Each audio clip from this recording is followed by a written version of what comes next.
Welcome to Beyond the Shelf. I'm Dawn. And I'm Jenny. We have the privilege of interviewing Patti Flinn. She is a Ohio author. She has written 4 novels, 4 novellas, and 1 picture book. Patti won the Romance Writers Inc. Award for Romantic Comedy, and her work has been nominated for numerous awards, including the Phyllis Wheatley Award for Fiction. Her latest series, The Last Favorites Page, is inspired by French historical figure Louis Benoit Zemmour. It explores what life might have been like for this Black man who was forever known as a traitor after turning over Madame Jeanne du Barry to the French Revolutionary Tribunal. The first book in the series, The Greatest Thing, was released just yesterday on November 30th. We are very excited, of course, to be interviewing Patti today. Well, thanks for joining us today, Patti. Thank you for having me. We're very excited to have you join us. I don't know if you've listened to our podcast, but excited is like the word that we use all the time. If we were like on Pee Wee's Playhouse and somebody said excited, everybody would go, ah, like all the time, because that's what we do.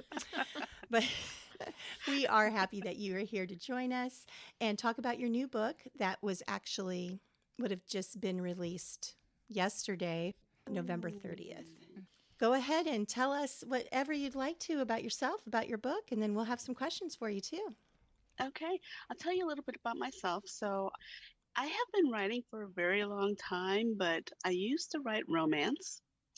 I became a little disenchanted with the whole industry because when I first started writing, I know writers say this all the time, but the truth is I was just writing for myself. I wasn't really writing for anybody else to read it.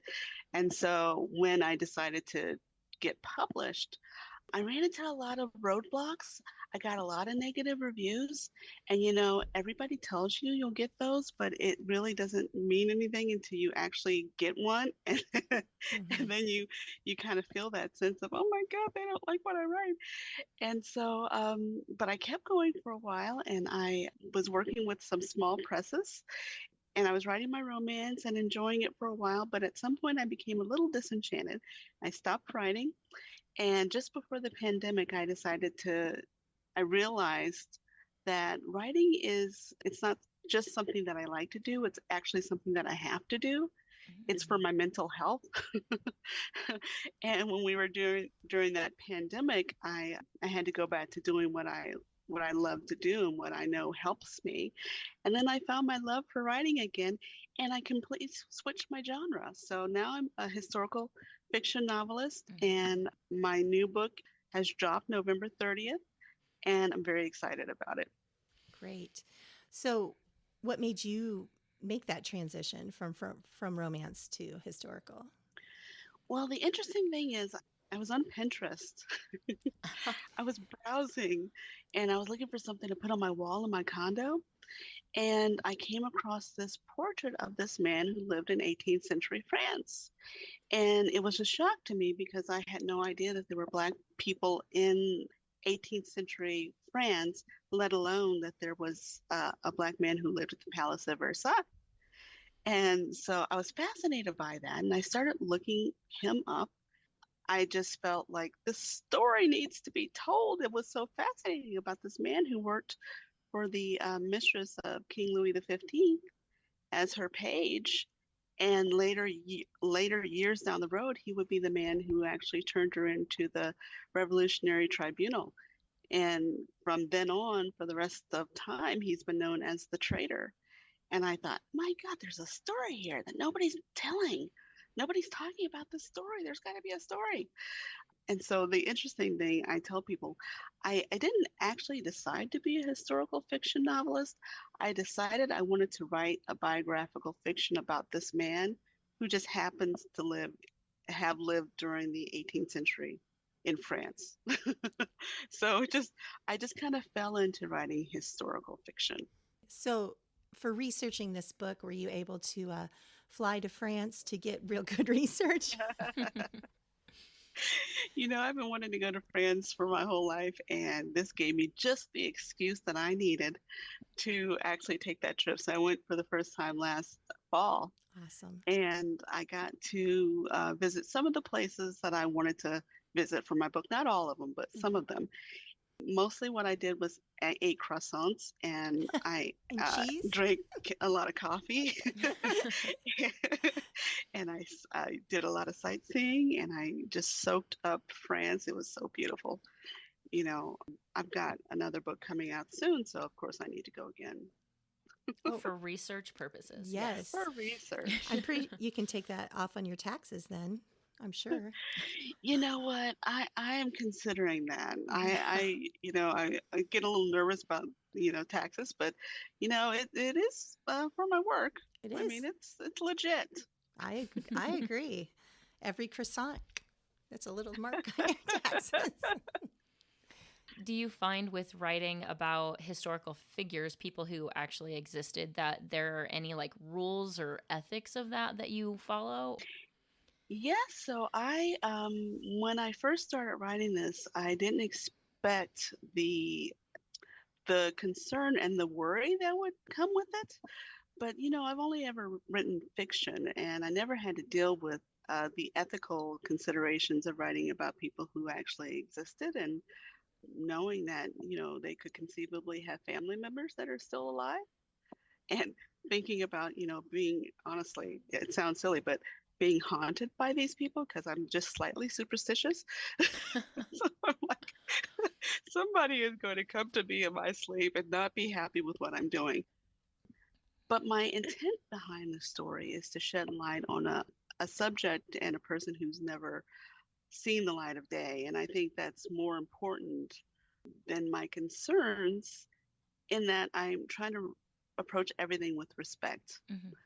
It's very important not to be disrespectful just for the sake of being disrespectful. There Mm-hmm. has to be a reason why you go in a certain direction when you're writing about real people. And so I tried to be very conscious of that. Hmm.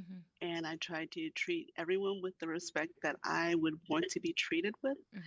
while at the same time trying to write a story that's went in directions that I didn't anticipate in the beginning. So yeah, there's a lot of ethical stuff that comes up.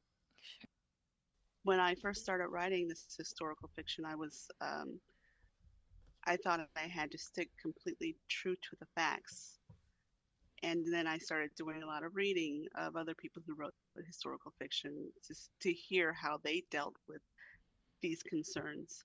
The fiction part is the most important thing, and I make sure everybody know that I took a lot of creative license, and this Mhm. is fiction.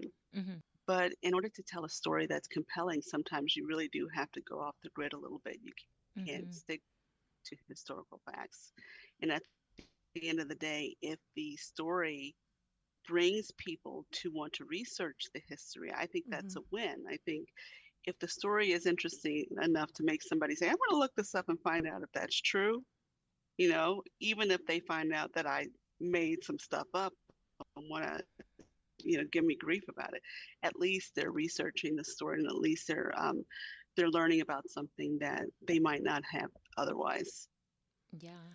Yeah, because if you had just approached this without just spitting out facts, we might as well just pick up a textbook. I mean, you make it intriguing and you make it interesting, and I mean that's what part of historical fiction is. Like you said, it draws a person in and helps them learn more about whatever the subject matter is, whether it's a war or an actual individual, and it does make you want to dive in and learn a little bit more. But it is the way you portray it in such an interesting way Hmm. that that really opens up the story.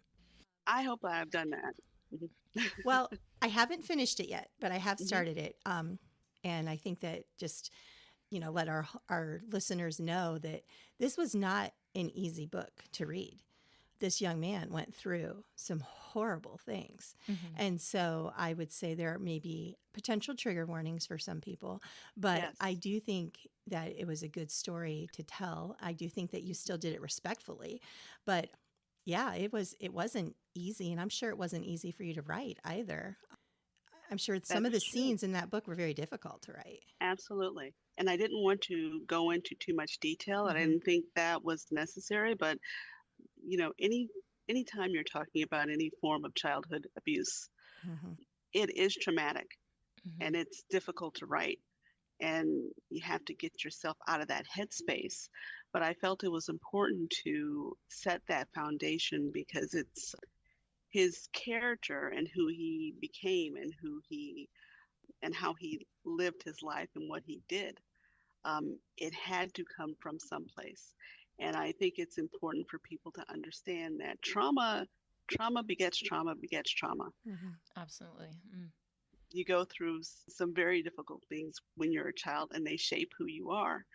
And so that's kind of what I wanted to do. I just wanted to make sure that there was a foundation for readers to understand what's going to happen in book 2 and book 3. As the author and creator of the fiction aspect of that, and you're writing some of these things, like we said, that are traumatic and a little difficult, what do you do?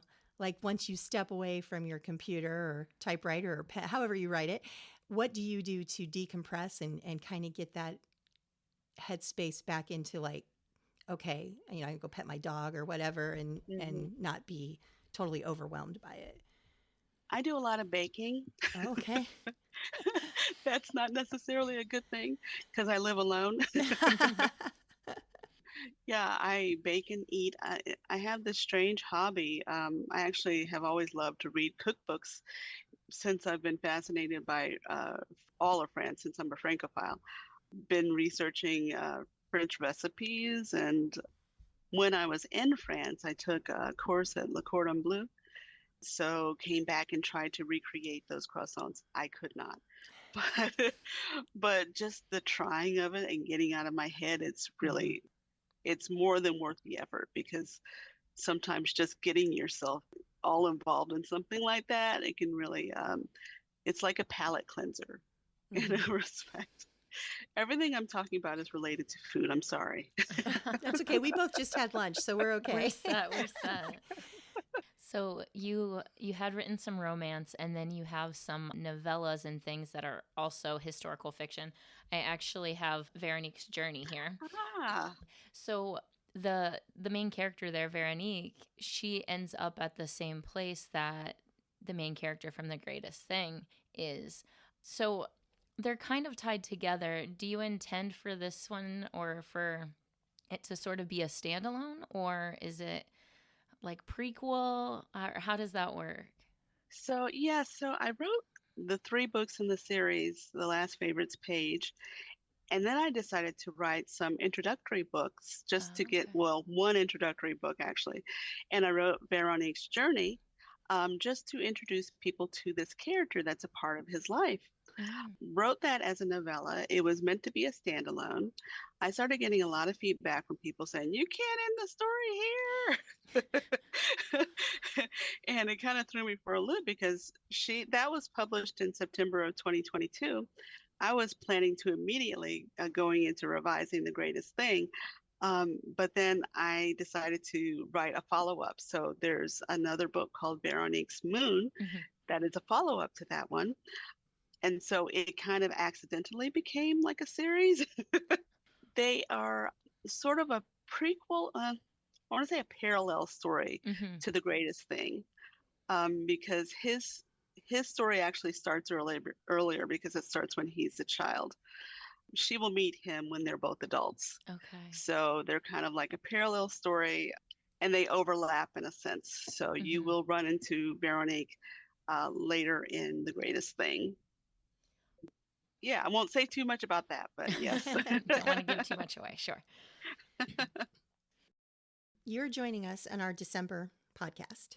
So after we do your interview, Dawn and I are going to be discussing some of our holiday traditions and different things like that. And so we wanted to kind of tie that all together. And so we wanted to ask you, do you have any family or holiday traditions that you do every year? Well, I'm the cookie maker in the family. Okay. I Oh, never would have So, that's a guessed. surprise, So surprised. huh? and I make this particular shortbread. I've been making it since I was like 12 with this really, American buttercream, but it's delicious because I use all butter and Mhm. my family is used to it. And so every Christmas, no matter what, I have to make those cookies. Even though I get tired of them and I've stopped eating them for the most part, And sometimes I'll try to make them something else. But if I don't also bring the shortbread, then they kind of get a little miffed with me. So, so that's what I'll be doing again. So do you get together with family and like you guys just like go to grandma's house, that sort of thing, and then you always bring the cookies? Well, I have a small family. My parents have passed, unfortunately, but I have siblings, and we visit each other during the holidays and just try to make sure to stay connected with each other. Okay. We all have kind of have our own lives, but some things are important. Those cookies are important. So, Well, thanks for joining us today, Patti. It was a pleasure to meet you and chat with you about your book, The Greatest Thing. And hopefully, people will put that on reserve on their library cards, or especially hopefully go out to Barnes and Noble and Amazon and pick that up. that would be great. Thank you. It's been a pleasure. Mhm. Very nice meeting you both. Thank you for having me. Awesome. Patty, she was fun to talk to. I enjoyed that conversation. I did too. It's funny. I really thought that she knew Natalie. I don't know why. Just because they're both Columbus authors in that area. Mm-hmm. I don't know. Everybody in Columbus knows each other, just like Apparently. everybody in Orville, right? I feel like a lot in Orville it might be a little more true. In Right, Columbus right. might be a little too big. But anyhow. So Dawn, it's been a year since we talked about Christmas. That happens every year. It Christmas does. comes around. I think it's falling on the 25th this year. So last year we kind of challenged one another to watch Christmas movies. Mm-hmm. You chose Polar Express and The Nightmare Before Christmas for me. Mm-hmm. And I chose Die Hard, Christmas Story, and The Year Without a Santa Claus for you. Yes. So were you able to watch all three of those? I definitely watched Die Hard. Mhm. And honestly, I've watched A Christmas Story before, so I Oh, can't remember if I okay, specifically yeah. watched it last year. And I think I did watch A Year Without a Santa Claus. Okay. Okay, it's been a year, so I don't really remember. know. I remember watching Die Hard specifically. And what did you think? What did I think? I didn't write it. You're not going to hurt my feelings. Well, so, it's a Bruce Willis action movie. Right. So, there's that. Some of the language in it kind of surprised me. Oh, for a Christmas movie? For a Christmas Yeah. movie, I guess, Yeah. But There's for a Bruce Willis movie, it's not all that surprising. not that surprising. My in conclusion is I will call it a Christmas movie on a technicality because there's the corporate Christmas party happening. Right. Yeah. And it has If Christmas that music. is all that is required to make it a Christmas movie, I have some other movie suggestions for you that we can talk about in a minute. Okay. Well, I did watch Polar Express. I'm sorry. I will not be watching it again. It is one of our traditions. I love that you love it. And Mhm. and obviously it's very popular. Mm-hmm. So my opinion of not liking it is probably unpopular, and that's okay. I just Tom Hanks' voice is not diverse enough to do all those characters because it's Mhm. so obviously him. There are other Voice actors in voice the world. actors that could have pulled that off, and it Mhm. would have sounded like completely different characters. Mhm. Unfortunately, Tom Hanks, he's way too distinct, and He did try. He did put in some yeah, for an effort. 80-year-old man, right? Is that right? However. But anyhow, Tom Hanks is never listening to us. Yes. It was okay. I'm glad I watched it because it has been around for a while. And then Nightmare Before Christmas, I don't know if I finished it. It I was think a, you told a me you did lot. not watch the whole It was thing. a lot for me. Mhm. Yeah, that's kind of like, so I'll call it a Christmas movie on a technicality, like you will Die Hard. I feel like that was more of a I feel like Christmas had more Halloween. to do with the plot in Nightmare Before Christmas than it does in Die Hard. I don't. And in my defense, Nightmare Before Christmas actually is in our Christmas movie section here. Yeah, well, Die Hard should be. Just saying. Well, you'll have to take that up with. I do like Cataloging. Tim Burton usually, Mhm. but Nightmare Before Christmas is kind of like it's like animation, It's like a cartoony, claymation sort of and that's thing. not my favorite type of thing, other than The Year Without Santa Claus. For some reason, I love that one. Anyhow, so we did it, and I'm glad we did it, and maybe in 2024 we'll challenge each other to watch other movies that we both love and see See how that goes. how that goes. Yeah. So what were you saying? There's some other movies that you put on a bubble as far as whether Yeah. they're Christmas or not? I'm calling these non-traditional Christmas movies. Okay, And let me tell fair. you, the internet agreed with me. So the first one is Gremlins, which is from 1984. But the whole thing with Gremlins is that the main character, the young man, he receives Gizmo, the little creature, as a Christmas present. Right. He proceeds to not properly take care of it, and it causes trouble for everybody. But it's a Christmas movie. Yeah. Have you seen Gremlins? I have. Okay, yeah. I guess I like the whole fact that he gets Gizmo as a Christmas gift. I forget that part. Yeah. But because the rest of the movie is very not Christmassy. For True. sure. But it does take place At Christmas time, much at Christmas like Die time, Hard. basically in that, probably almost in that week between Christmas and New Year's. Yeah. It basically takes place. So, And there's, yeah. snow and all the things you expect around that time. Yeah. So, no. I agree. It's not a traditional Christmas movie for sure. Right. So, what are other ones that you found? Batman Returns, 1992, Michael Keaton as Batman. Danny DeVito plays the Penguin. So this one, the plot basically has nothing to do with Christmas. No. But if you're watching the movie and you're paying attention to stuff in the background, there's a lot of like Christmas decorations and Christmas themes happening. The plot has nothing to do with Christmas, much like Die Hard. So, if you look it up like online, is it listed as a Christmas movie? So I found that on a list when I was looking at different non-traditional Christmas movies. I did find Batman Returns on at least one list. I don't think it was released around Christmas either. Okay. I don't know that Die Hard was released around Christmas, was it? I think so. It's been a minute since it was Right. released, but yeah, You I think know. it may have been actually, at least Mhm. from what I remember. But yeah, I would have never have guessed the Batman one as falling into any kind of Christmas category. It has a penguin, and they're cold, but I don't know.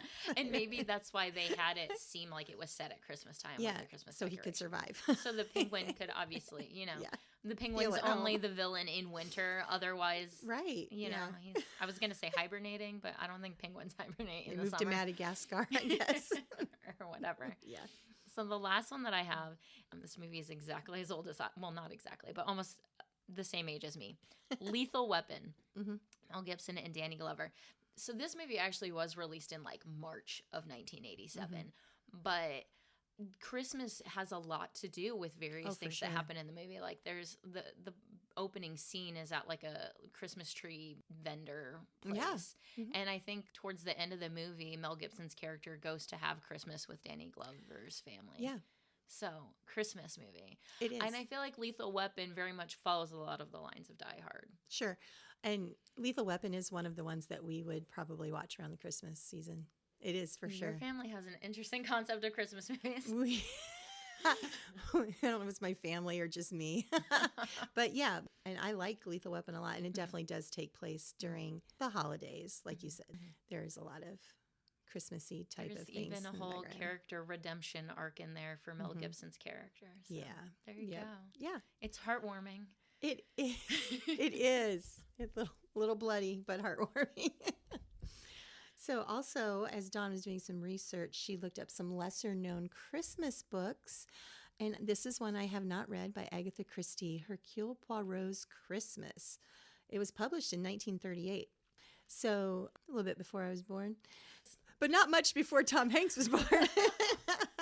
Anyhow, the U.S. title was Murder for Christmas, and then it was renamed A Holiday for Murder. So is Hercule Poirot's Christmas, was that the English title? I think that was, the original title when it was published in the UK, yeah. Very good. I'll have to definitely look into that. I was Read kind of that one. proud of myself for finding an Agatha Christie book you hadn't read. Oh, her collection is huge. I have not read all of them. Could have fooled me. Well, I can't read all of them back to back to back because it's too much for me to read any series or genre over and over and over. They just fall into the same category, and it just becomes too obvious, no matter what genre it is. So that's why I always have to break it up. But definitely you always go back to Agatha Christie at some point. I do. Yeah. I read at least one or two a year of hers, and I still haven't completed her collection. She has over 90 books, I think, published books. So, yeah. Well, you could read this one this holiday season. I will have to. There you I'll go. read it to my new little granddaughter. I'm sure she'll love it. Yeah. So most people know L. Frank Baum for writing The Mm-hmm. Wizard of Oz. Yep. He also wrote this book that was published in 1902 called The Life and Adventures of Santa Claus. I was reading some of the plot of this. So it kind of starts with like Santa as a child and his upbringing and how he like gives toys to some village kids, and like the very first toy that he gave isn't even actually, I think, called a toy until Mm-hmm. later. It's like a little wooden car or train Mm-hmm. or something, and it's not even painted. And then there are these like forest gnomes that start helping him make gifts. And Oh, so they would be what would become elves later on. right, Then. right. Okay. So it kind of gives like, backstory for some of the like Santa related traditions or things that we think of when it comes to Santa Claus. And I think he even lives in like some northern region, but it's somewhere in Europe and not Mhm. the North Pole. But I just thought it sounds like a like graphic novel, The Life and Adventures of Santa Claus, as opposed to, your traditional sounding Christmas story. Right, right. All of my Christmas things are so traditional. And so Francis P. Church made a picture book called Yes, Virginia, There Is a Santa Claus. Now, I had heard of the movie, Mm-hmm. but I had not heard of the book. And it was based on the letter a girl sent him in 1921. Well, she sent it to a newspaper. So I hadn't Okay. heard of this poem or like the Mhm. letter or anything until I started working here. Somebody had told me about it. So there was this little girl who asked her dad, her name was Virginia, this real, actual little girl. Mhm. Her name was Virginia, and she asked her dad if Santa Claus was real. And so he kind of pawned it off on the local paper. He's like, I don't know, maybe you should write to the Sun. Because her father told her, if you see it in the Sun, their local paper, then it must be true. So she wrote a letter asking if Santa Claus was real. And I believe it was Francis Church replied with this whole like, yes, Santa is real. And it is this actually genuinely heartwarming response to it. And then like, yeah, the movie was made and they made a picture book and everything from it. And it's one of those just like real Christmas feeling, goodwill kind of. So were you able to look up and see if these 3 books are available in CleveNet? I believe Hercule Poirot's Christmas is. It could potentially be under one of the other titles, but our catalogers are pretty good. So if a book has an alternate title, you can usually find it that way. I'm sure, yes, Virginia, there is a Santa Claus. There's a copy of a picture book and probably even the movie in CleveNet as well. I'm not sure about The Life and Adventures of Santa Claus Okay. from L. Frank Baum, but we can find out. Yeah. Everybody comes into the reference desk and says, I want this book. We'll have to find that out. Yeah. I think one of the names that definitely comes up as a Christmas story writer is Charles Dickens. For sure. Because of A Christmas Carol. So that was published in 1843, but interestingly, some people call him like the man who invented Christmas. And by that, it's not that he actually invented Christmas, because Christmas is older than Charles Dickens, obviously. Right. Yeah. But that he kind of curated the whole concept of Christmas as this like humanitarian time and the season of goodwill. Previously, Christmas was maybe more of a religious holiday and strictly that, or people thought about like, it's just this, one day out of the year instead of this whole season that we have now. I got this quote from Wikipedia, but it's got some sources cited from some different articles and actually a book that was written by a historian named Ronald Hutton. And I thought that this was a really cool quote. Hutton says that Dickens linked worship and feasting within a context of social reconciliation, which is kind of like part of the whole theme of A Christmas Carol. And then we also get like the phrase Merry Christmas. People said that before, but after A Christmas Carol became more popular, Merry Christmas became a common phrase. Right. And calling somebody a Scrooge also sure. was born out of A Christmas Carol. Yeah. Just like probably Grinch, Was born out of that. Dr. Seuss. Sure, absolutely. Yeah, so that's fun. I will have to definitely look at some of these potential Christmas books to read this year. And I don't know that I'll add Batman Returns to my Christmas movie watching. It was probably one of my least favorite Batman movies anyhow. do we have any events, anything happening this month in December here at the library? Well, we have a couple of things that are happening in the next couple of days. The North Pole Adventure for children. There is a sign up or registration for that. There are time slots and there's plenty of space. So it would be tomorrow on December 2nd, and then on Monday on the 4th. Actually, so that's Saturday. Saturday. Okay, yep, sorry. There's a Saturday and a Monday. Yeah. Okay, gotcha. For the North Pole Adventure, they turn the children's department kind of into a little North Pole theme park, and kids can come and like do some different games and activities. So there's like a little reading room where somebody will read a little story. And then in January, starting on, I believe it's January 2nd, we'll start our winter reading program, which will be for all ages reading and earning little prizes for children and for adults and teens. The more you read, the more chances you have to win some cozy wintry prizes. And Pictures with Santa is December 18th, Monday, December 18th, 10 a.m. and 5 p.m. So that registration is not required for, but you might expect some lines. Right. And he'll be here, I believe, 2 hours each time, Yes. 10 to 12 and 5 to 7. Okay. So also just, I think we need to let our listeners know, we are going to be closed December 23rd, 24th, 25th, and 26th. So we will be open on Friday the 22nd, and then we will not reopen until December 27th. So we're going to have a nice long weekend. A nice Time long holiday to spend weekend. with our families. Fantastic.